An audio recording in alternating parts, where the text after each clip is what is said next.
What's going on, everyone? This is the Warehouse Series. I welcome you to the channel. If you're new, if you want to subscribe to the channel, help me out that way. I really appreciate it, guys. Give me a thumbs up for the videos.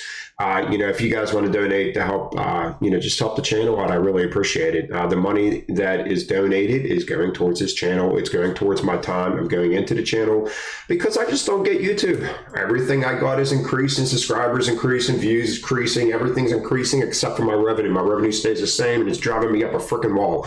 So other than that, I welcome you guys to the channel. So today we were talking about forklift operators. Guys, it is a lot of these pictures, well, actually all of the pictures were posted on Discord.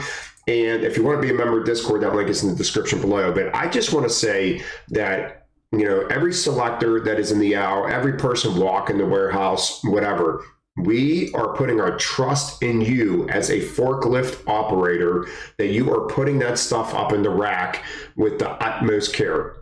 All right. And we're going to look at some pictures that is not happening. All right. So that is why I think this video was important to go over. So let's start looking through the pictures.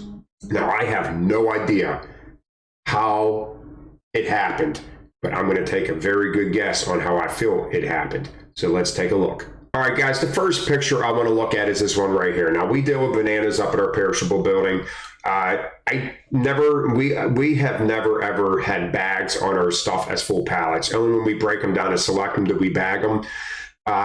We do not get bags on bananas coming off the truck because they're not even ripened yet. And we do not put bags on the bananas as a full pallet or as a full stack. And this is 2 full pallets stacked on top of each other going into the banana rooms. We never bag them until they are ready to be selected. So with that being said, the first thing I got down here is moisture. When these are in the banana room, sometimes you get banana rooms that leak. They kick out a lot more moisture than what they should be, and it makes the cases soggy. Well, if your bottom cases are getting soggy, it's going to make the pallet really easy to tip over. So I'm thinking that is one reason why. So whenever you're pulling bananas out of the banana room and putting them into the banana room as a forklift operator, and you're using a pacer, it is really your observation should be, is this pallet full of moisture? Is it soggy? Is it going to fall whenever I pull it out? So that is one thing to worry about. The other thing is that they're column stacked, and not only are they column stacked, but they're banded together like this. They have corners on them. They got tons of bands on them. So it's basically making the whole pallet as one. So if you got cases that are soggy, and I put the last thing on here, speed, and you're hurrying up and you're trying to slide this pallet down, and you think that you're being, showing off type mentality, you're going to do stuff like this. All right. So when you're taking these bananas out, they should be very slow. They should be brought all the way down to the floor level before you start spinning with them. And when you're going to slide them out and line them up, you should not be doing it at a high speed and then stopping, like hitting reverse real quick, because you're going to get this to happen. All right, so the second thing I wanted to talk about is this one right here. What do we got? This is the only thing I could think of is a speed. We got a full pallet of grapes. Are they grapes or cherries? They might be cherries. Whatever they are, we got a full pallet. They fell over. The pallet's got to be over here somewhere. The only thing I could think of is speed. Is somebody either going real fast, or they accidentally hit the downshift on the high lift whenever they were trying to take this full pallet to the door. Or, at our warehouse, anytime there's full pallets like this is being moved by a forklift operator, it could have been a jack as well. I'm guessing this was a forklift operator, because when we get the full stacks like this, they're being moved by high lifts. So yeah, guys, this is all speed, in my opinion. All right, guys, I got on here careless. The next thing I want to talk about is this. So it took me a while to look at this. At first, I'm like, how the heck did they do this with the potatoes? But I'm looking at it. I don't think they were going for the potatoes. Our forks look like they are underneath the part of the rack. There's the rack right there. We got 2 pallets right here. So what I'm guessing is they replened this bottom section right here. They had 2 empty pallets, and a lot of replens do this. They will stack the empty pallets on top of the move that they're doing, put it in, and then they will take their pallets off and then bring it out. I personally think this person lifted up either the top of their high lift right here, hit this rack and broke it, or they hit it with the forks and they hurried up and lowered it. If I had to guess, it's the top. They went under to go get these pallets and they lifted up, and the top of the forklift was right underneath the rack, and they busted that thing right off. If I had to guess, that's what happened. Guys, you have got to be careful with this. What I do, I do this as well. I put empty pallets on top of replens and I take them off if there's people in the aisle. That way I'm not holding up the aisle and people can get by. I can let them go. But I do not stick my forks on there all the way for this reason, because you will clip the rack. I just get it, maybe, leave about a foot of the fork showing and just pick it up, slide it out, and then I will put it all the way on. So to me, this is just being straight careless, and this is a total high lift operator error. All right, guys, so on this one right here, who knows? I don't know how this happened. Now over here, it's hard to see because the picture's cut off. I'm curious if there's a board missing. So when they backed on or when they went under this and the forks and there's a board missing, maybe the weight was rocking one way, or they accidentally hit the outrigger and it tipped over, you know what I mean? So when you're lowering something and you hit that outrigger and you tend to tip things over, and maybe they did that with the outrigger and then broke the board, and that's how it tipped over. So yeah, when you're coming down with product and you're trying to square it in with the outriggers, guys, I always stop right before I hit the outrigger. Guys, the outriggers are the arms coming out on each side of the forklift. As soon as I bring my product down, I stop right there. And if I have to side shift a little bit, I will make sure I do that. I have done this once in the past, and once was enough. I never done it again. So that is my thing, is what happened here. This person hit the outrigger. But when I first was doing this, I was like, who knows? And I just thought of it now. So yeah, definitely watch those outriggers. All right, guys, there's nothing else I could say with this. Simply, what the hell? What the hell was this person thinking driving into a wrap machine? Now, we've had someone at our perishable building drive into a wrap machine, just not thinking. And we actually have bars that go up and they knocked them over to allow forklifts not to drive into the forklift machine. But I don't know. To me, this person should be on a forklift, is my opinion. If you got these big blue wrap machines and you're driving a forklift through there, you have no business being on a forklift, in my opinion. All right, guys, so this one here, I'm going to move out of the way a little bit here. I got this light right in my face. Man, is that lighting me up? Let me turn that a little bit. All right, so this one right here, I put report damage racks because, in my opinion, I have no idea what happened here, because I cannot see underneath all this debris what's going on with this forklift operator. So was it the forklift operator that did it? It's a good possibility it was the forklift error. But from what I see, we got the whole entire rack. Look, right there. The whole entire rack is down. It should be right here going back and forth, and it all fell down. So I put on here report damage rack. Is that what happened? I don't know. Remember, I'm just trying to take a guess at what happened. But I do, from time to time, see damaged racks. Guys, if you're a forklift operator or if you're a selector and you see racks that are damaged, report it. Because imagine a whole freaking thing coming down.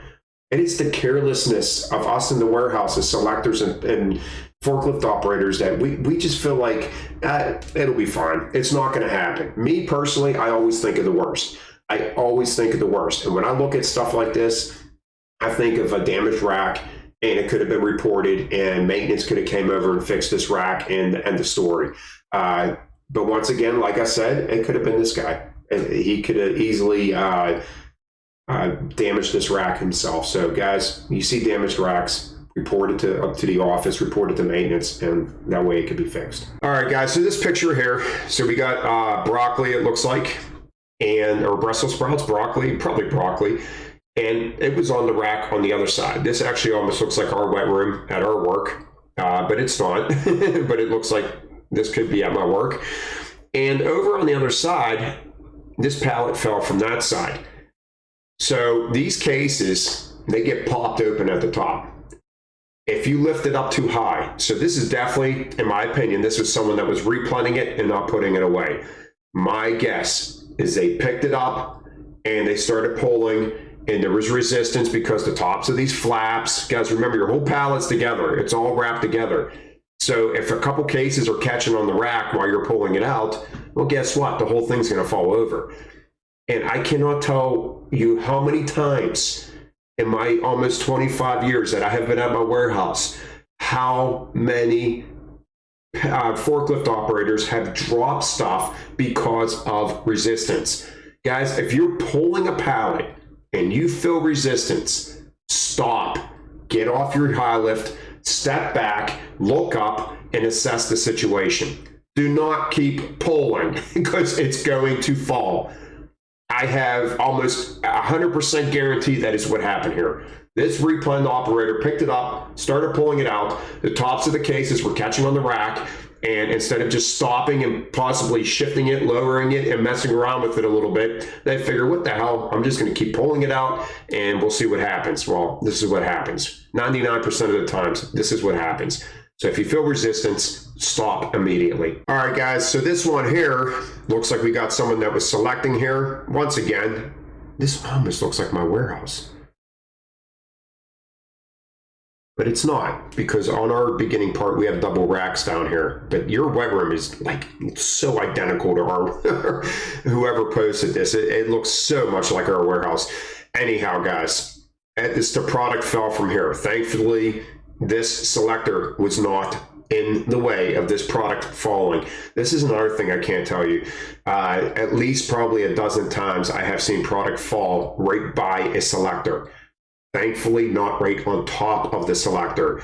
Guys, this is stuff where, or putaways rather, or even a replan. Maybe you skipped a move because it gave you a replan move and the product was full, so you put it back in the rack. So it was either one way or another, it's the forklift operator's fault. Guys, when you put product up in the rack and it is rocking forward or, you know, whatever, you as a high lift operator need to assess the situation. Is this product safe up here? All right, and if it's not, then take it down, take it to the office, put it against the back wall back here, and tell them, hey, I want to go put this pallet away. It needs restacked. It needs something because it's not sitting up there properly. Do not just stick the things up there because you're so worried about your times. People's lives are not more important than your times. Take the time to take that stupid pallet back down out of the rack, and or get someone that's off the clock on it. Like at our work, we have mislift jobs where they're off the clock and they're not on a running clock and standard time wise, and they can come over and mess with the pallet. But do not just leave it there for someone else to get hurt by it. Like I said, luckily this selector was not back there and did not get hurt. All right, so the last one I'm gonna look at is this one right here. This was not a forklift operator. You can see the triple pallet jack. That has got to be a triple pallet jack. Those are some long forks. And this is one thing and one thing only. We get milk that cross stock at our perishable building. And every time that milk has been dropped like this, it is about speed, either speed or accidentally hitting your down button. Guys, when you are traveling with milk, there's times whenever I was cross stocking milk, I would sit there and wrap every single pallet again. I did not put my trust into the person that wrapped that milk when it came off the truck. I always would wrap it a little extra before I moved it, and I never had a problem. I never dumped the milk, but we've had people that have done it. And speed and hitting your down button and not having a sturdy, not taking the time to wrap it is definitely, this is going to happen. And man, it is a mess. This is probably one of the biggest messes you'll have is when you drop a whole pallet of milk like this. So that's it, guys. Just remember, when you are a forklift operator, we are putting a lot of trust in you. All right. Do not just throw stuff up in the rack. Please take your time, put it in there properly. If case is hanging off, report it, take it down, fix it, turn in delay time if you need it. Quit thinking about yourself. It's just straight selfishness whenever you're not fixing something and you're leaving it up there for possibly an injury to somebody else or even a death. I mean, I'm not trying to like procrastinate here. I'm dead serious. You get a case of cereal that drops from the top level in your warehouse and it lands on someone's head. It's going to kill them. So please take the time to fix your product whenever you put it up in the rack and make sure it's safe for everybody. I'll see you guys next time. Have a great day.